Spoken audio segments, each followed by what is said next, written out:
When 6-year-old Danny Reeves sat motionless in a corner booth at the Silver Creek Diner off Highway 40 in western Kansas on a Tuesday afternoon in late September, staring at nothing with eyes that hadn't blinked in the 3 minutes since Jake Ironside Marshall had walked through the door, the veteran biker felt something cold settle in his gut.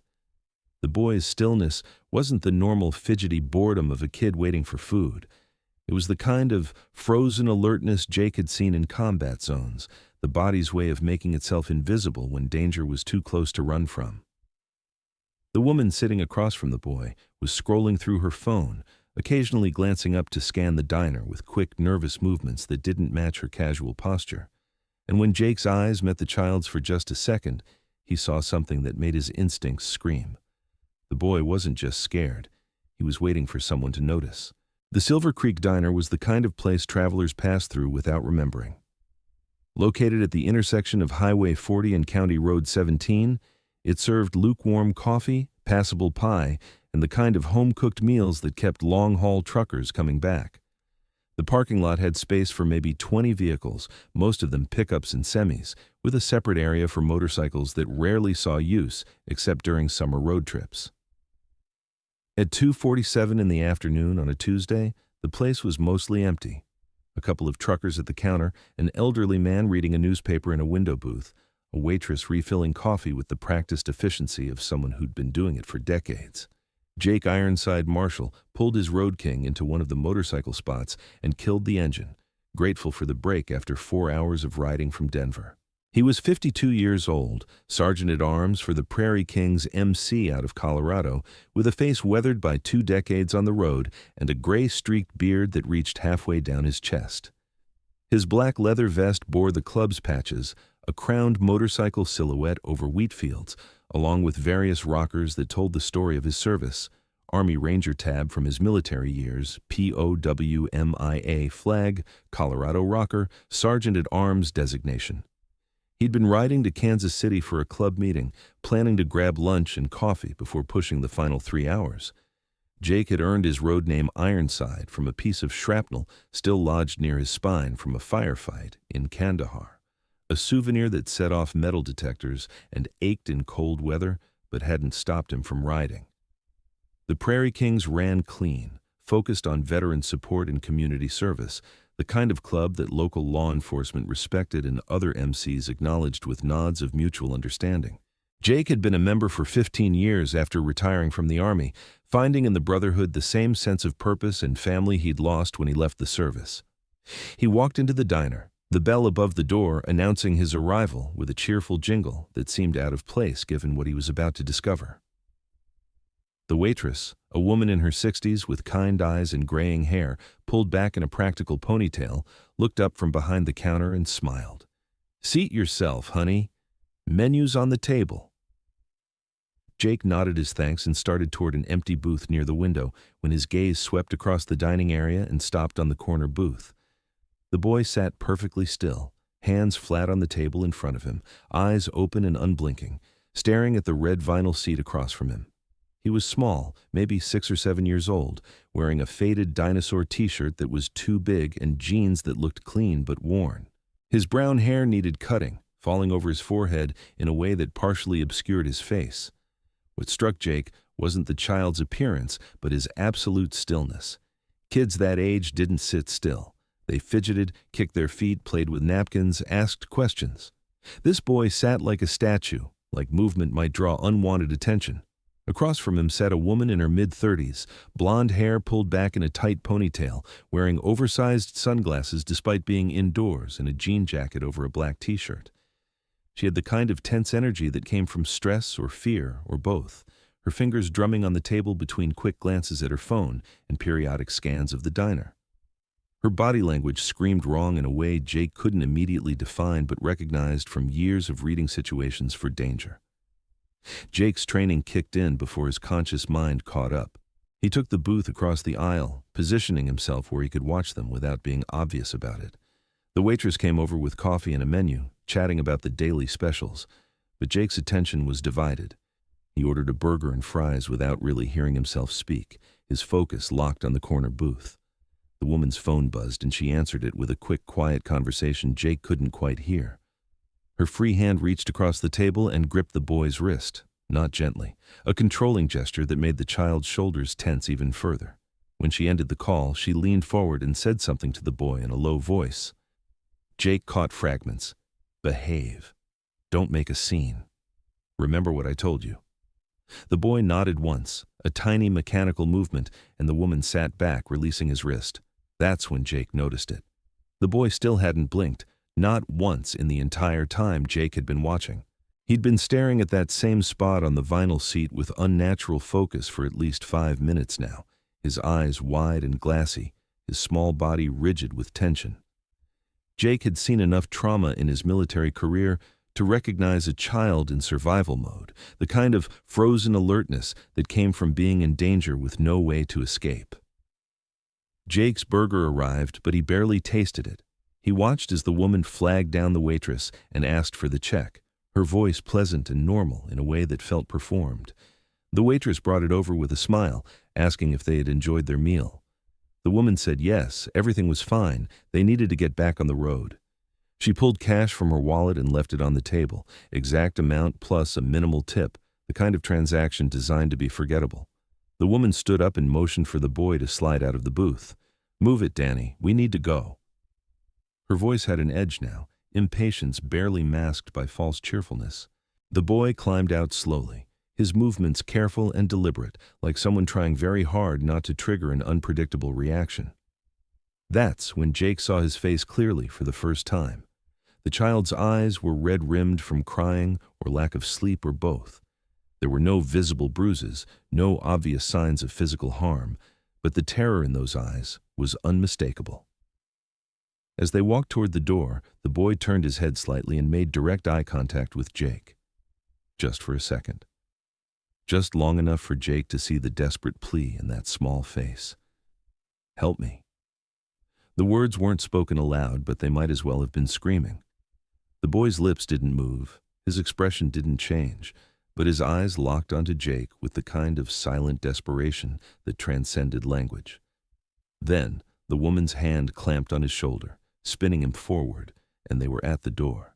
Jake made a split-second decision that would either save a child's life or make him look like a paranoid fool interfering in someone else's business. He dropped a 20 on his table without waiting for change, stood up, and followed them outside.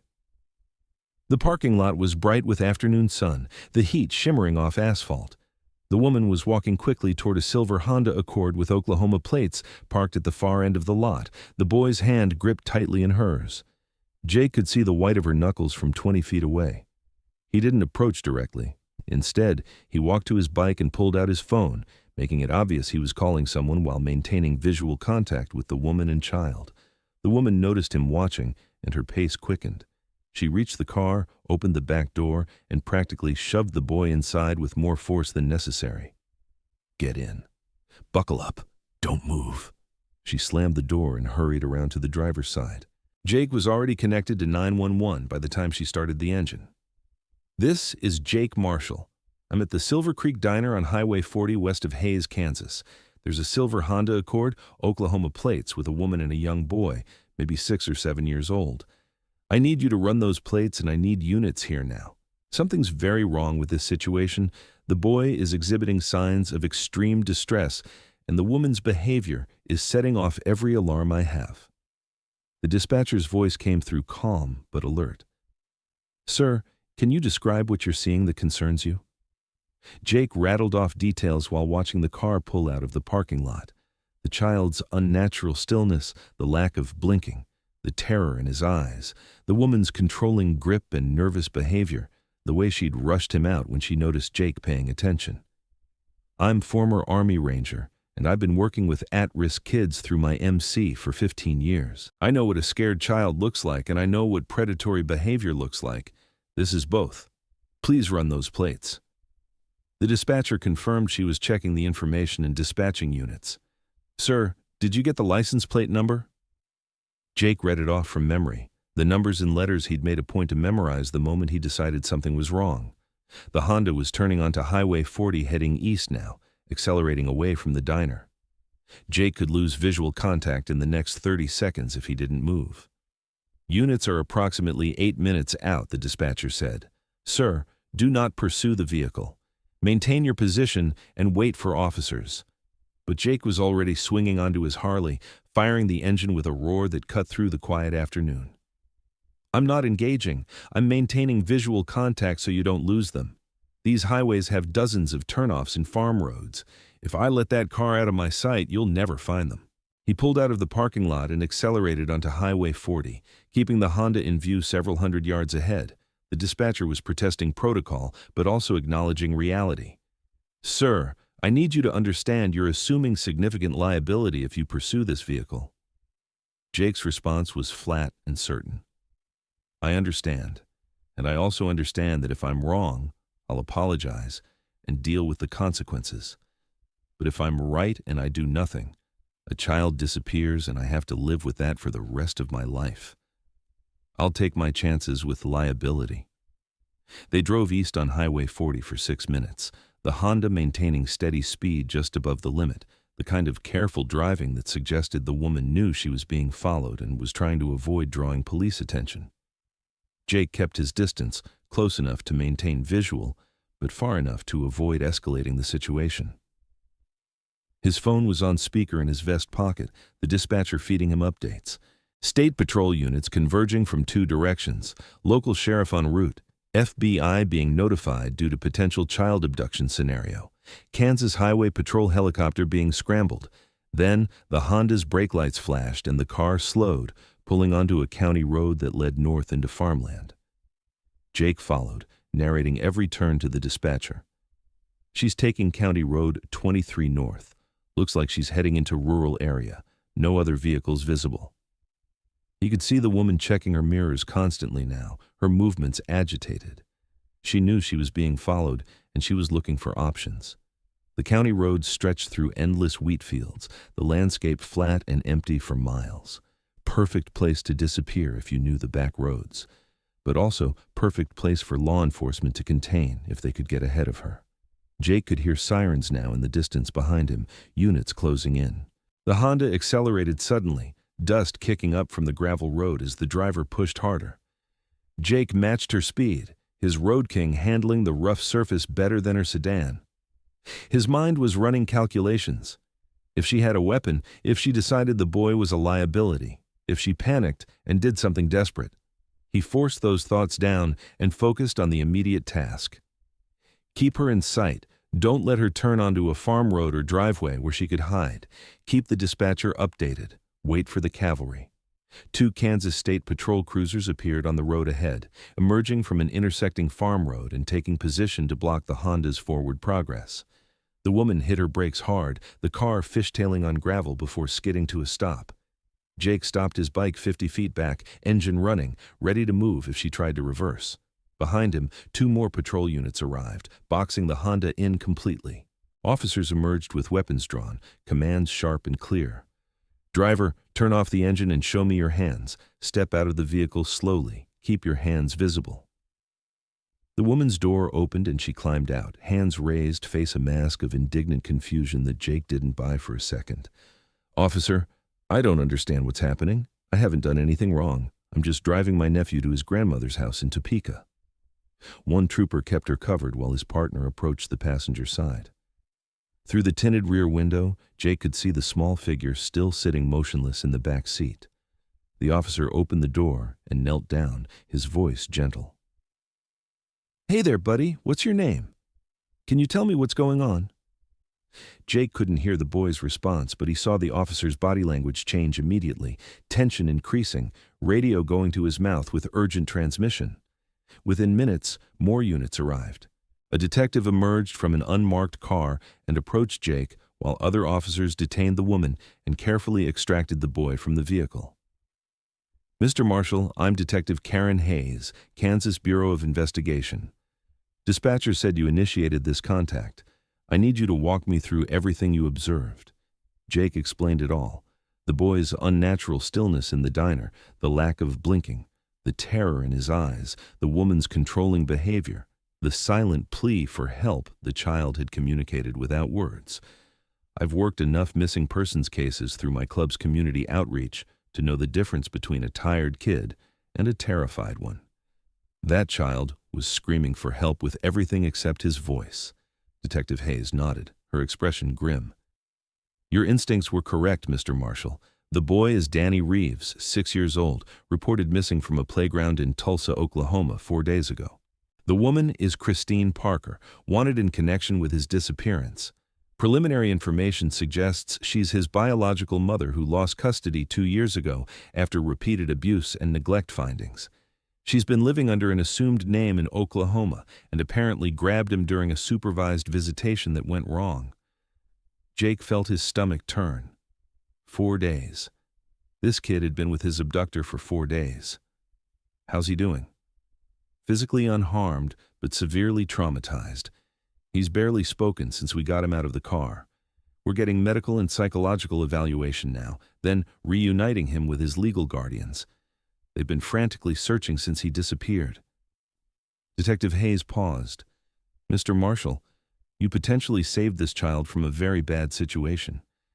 If she'd gotten him out of state or to wherever she was taking him, recovery would have been exponentially harder. Later, sitting in an interview room at the Kansas State Patrol Post in Hays giving his formal statement, Jake was approached by a victim advocate, a man in his 40s with the calm demeanor of someone used to crisis situations.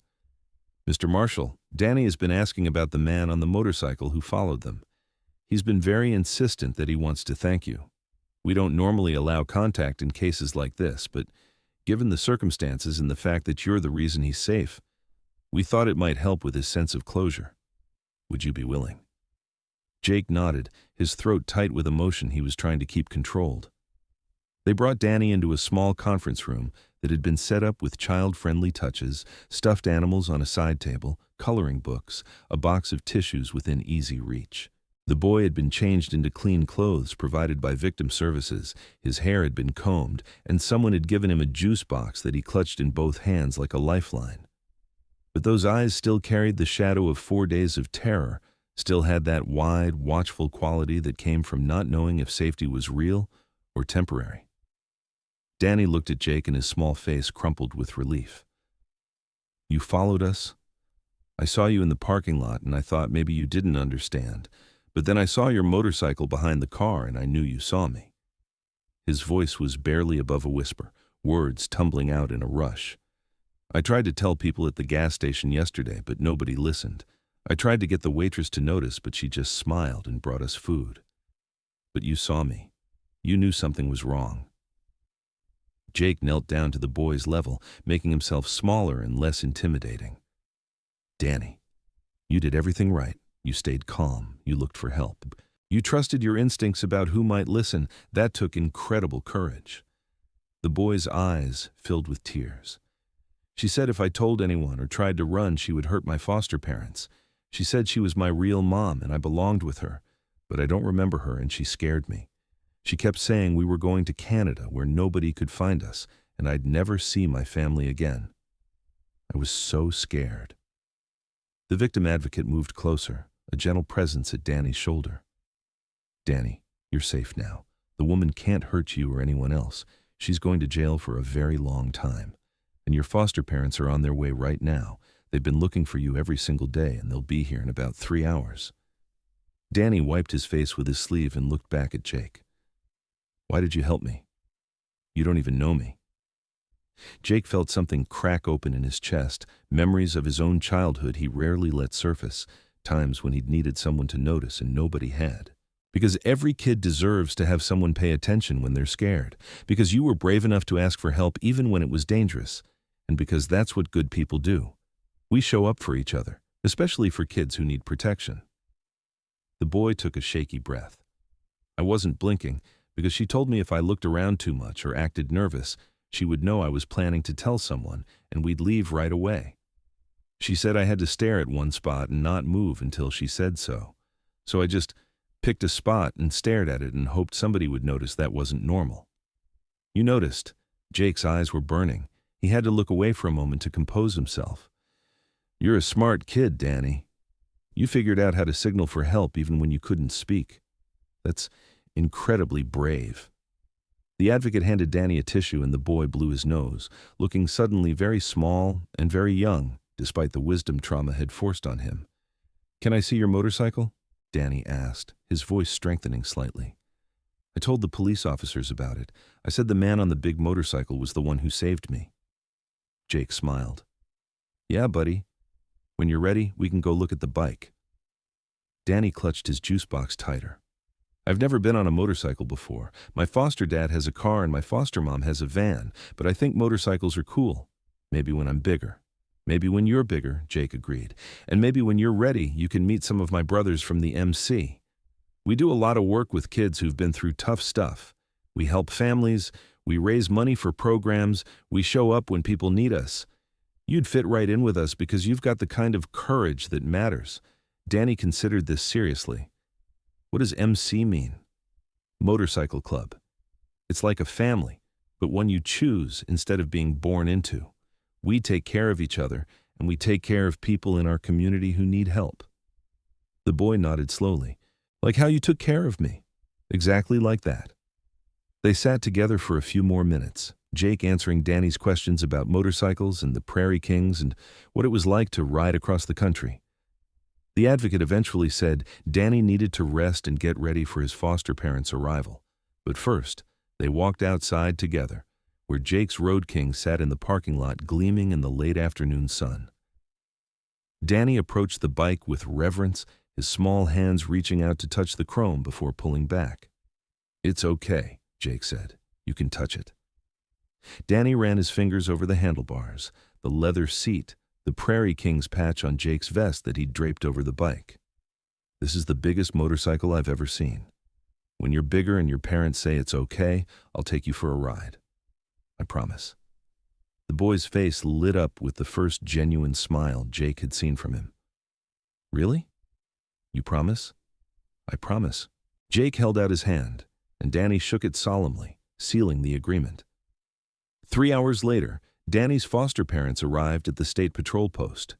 Jake had stayed, unable to leave until he knew the child was safely reunited with the people who loved him. When Danny saw his foster father, Rick Reeves, come through the door, he ran with a cry that was pure relief and collapsed trauma finally finding safe harbor. Rick dropped to his knees and caught the boy, wrapping him in his arms while Danny's foster mother, Jennifer, joined them on the floor, both adults sobbing while they held the child they'd thought they might never see again. The reunion lasted long minutes, all three of them holding each other and crying while every law enforcement officer in that building had to look away because watching that kind of love and relief and gratitude was almost too much to bear. When they finally pulled apart, Jennifer Reeves looked around the room until her eyes found Jake, standing near the back wall trying to be invisible. She walked over, still holding Danny's hand, her face streaked with tears. You're the man who followed them, who wouldn't let her take him away. Her voice broke. We've been searching for 4 days, 4 days of not knowing if our baby was alive or dead, if we'd ever see him again, if he was being hurt or scared or... She couldn't finish, overwhelmed. Rick stepped in, his own voice thick with emotion. Detective Hayes told us what you did, how you noticed Danny in the diner when everyone else just saw a quiet kid, how you trusted your gut when it would have been easier to mind your own business, how you followed them and called it in and refused to let them disappear. He paused, struggling. You gave us back our son. How do parents thank someone for that? You don't need to thank me, Jake said quietly. You just hold him tight and make sure he knows he's safe and loved. That's all that matters. Jennifer pulled Jake into a fierce hug, and Jake, this combat veteran who'd survived firefights and insurgent attacks and 20 years of hard living, felt his throat close with emotion. Danny tugged on Jake's vest. Can I show them your motorcycle? I told them all about it and about how you followed us and made sure she couldn't take me to Canada. Jake smiled. Yeah, kid. Let's show them the bike. Outside in the parking lot as the sun began to set, Danny explained to his foster parents in enthusiastic detail how Jake had followed them on his big motorcycle, how the police had surrounded the car, how Jake had promised to take him for a ride when he was bigger. The boy's trauma was still there, visible in the way he stayed physically close to his parents, in the occasional glance over his shoulder, in the careful way he spoke about what had happened. He would need therapy and time and safety to heal. But in this moment, he was just a 6-year-old excited about motorcycles and the man who'd believed him when nobody else had. "Can I sit on it?" Danny asked, looking at his foster parents for permission. Rick and Jennifer both nodded, understanding that their son needed this connection, this concrete reminder that the man who saved him was real, and that promises made were promises kept.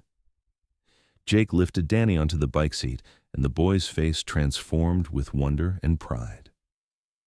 "When I grow up, I'm going to have a motorcycle just like this," Danny announced, "and I'm going to help people like you did." "That sounds like a good plan, kid," Jake said. The Reeves family stayed in Hayes for 2 days while the investigation continued, and Danny was evaluated by child psychologists who specialized in abduction trauma. Before they left to drive back to Tulsa, they met Jake one more time at a coffee shop downtown. "We want you to be part of Danny's life," Jennifer said, "if that's something you're comfortable with. He talks about you constantly, about the man on the motorcycle who saw him when everyone else looked away. We'd like to stay in touch if you're willing." "I'd be honored," Jake said. Over the following months, the Reeves family and Jake maintained regular contact. They sent photos of Danny's progress in therapy, updates on his healing, videos of him talking about motorcycles and the day he was rescued. Danny's trauma from the abduction required extensive therapy, but he had the support system and safety he needed to process what had happened. He became an advocate in his own way, speaking to his school about trusting your instincts and finding ways to signal for help when you're in danger, even if you can't speak the words out loud. When Danny turned 8, the Reeves family drove to Colorado for a weekend visit. Danny had grown taller, more confident, though he still had moments when the trauma surfaced in nightmares or sudden anxiety. But he lit up when he saw Jake's motorcycle parked outside the Prairie Kings clubhouse. They went riding together, Danny in proper safety gear, his small arms wrapped around Jake's waist, laughing with pure joy as they cruised through the Colorado mountains on a perfect spring afternoon. That night at dinner, Danny said something that Jake would remember for the rest of his life. "My therapist says that bad things happen sometimes, but they don't make you bad or broken. They're just things that happened. And she says that asking for help when you're scared isn't weak, it's smart. And that there are always people watching who will help if you can find a way to ask. You taught me that. You taught me that even when I couldn't say the words out loud, I could still ask. And someone would answer." "Who taught you that?" Jake asked gently. "You did. Because I tried to tell 6 different people before you, and they all looked away or didn't understand or didn't want to get involved. But you saw me, and you believed me, and you helped. You taught me that asking is worth it. Because eventually someone will answer, someone who cares enough to pay attention." Jake looked at this young boy who'd been through hell at 6 years old and had come out the other side, wiser and braver than most adults. "You taught me something too, Danny. You taught me that paying attention matters more than anything, that trusting your gut when something feels wrong can save a life, that being willing to look foolish or cause a scene is a small price to pay if there's even a chance someone needs help." The Prairie Kings MC started a program after Danny's rescue, calling it the Notice Initiative. They ran workshops teaching people to recognize signs of child abduction, trafficking, and distress in public spaces. They taught parents to teach their children that signaling strangers for help in genuine emergencies was not only okay, but potentially life-saving. They distributed cards with warning signs and action steps for what to do if you witness something concerning. Over the next 3 years, 4 more Prairie Kings members recognized and intervened in suspicious situations based on that training. 2 were attempted abductions that were stopped before they escalated. 1 was a teenager being coerced by someone claiming to be family. 1 was a child who'd been separated from parents and was being approached by someone with predatory intent. Each time, someone paid attention. Each time, someone trusted their instincts. Each time, someone was willing to act even knowing they might be wrong. Each time, a child went home safe. Jake kept one thing from that afternoon at the Silver Creek Diner. A security camera screenshot that Detective Hayes had given him, showing the moment Danny sat motionless in the corner booth, eyes wide and unblinking, staring at nothing while the woman across from him checked her phone. The image was grainy, and the timestamp read 2:47 in the afternoon. But you could see the absolute stillness of the child's posture, the rigid control that had made Jake's instincts scream that something was wrong. It hung in the Prairie King's clubhouse with a caption Danny had written years later when he was 10. Sometimes the bravest thing you can do is find a way to ask for help, even when you can't speak. And sometimes the most heroic thing you can do is pay enough attention to hear someone asking. When Danny turned 12, he showed up at a Prairie King's charity event wearing a t-shirt he'd designed himself. It showed a motorcycle with the silhouette of a small figure sitting behind the rider, and the words, "Notice the stillness" across the top. If something feels wrong, trust your gut. Someone is watching. Someone will help. He'd made 100 shirts and sold them all, donating the proceeds to the National Center for Missing and Exploited Children. "I want other kids to know what I learned," Danny told Jake, "that even when you can't say the words, there are ways to signal, and there are people who will notice if you're brave enough to keep trying." Jake looked at this young man who'd been a terrified 6-year-old sitting frozen in a diner booth, who'd been brave enough to make eye contact and silently plead for help, who'd grown into someone determined to help other children feel less alone in their fear. "Your parents raised a good young man," Jake said. "You helped raise me too," Danny replied. "You showed me what it looks like to care about strangers, to pay attention to details that other people ignore, to act when it matters even if it's uncomfortable or risky. That's the kind of person I want to be." Because that was the truth. One person paying attention could save a life. Trusting your instincts when something felt wrong was worth the risk of being mistaken. Causing a scene or following a car or calling law enforcement based on a gut feeling was a small price to pay if it meant a child went home to the people who loved them instead of disappearing into a nightmare. The story of Danny at the Silver Creek Diner became part of Prairie King's identity and teaching. It was a reminder that their community role wasn't just charity rides and fundraising events. It was being present, aware, and willing to act when vulnerable people needed someone to see them and take them seriously. The lesson spread beyond just the club. Schools in the region started teaching children that sometimes asking strangers for help in emergencies was not only safe but necessary, that there were ways to signal distress even when speaking was impossible.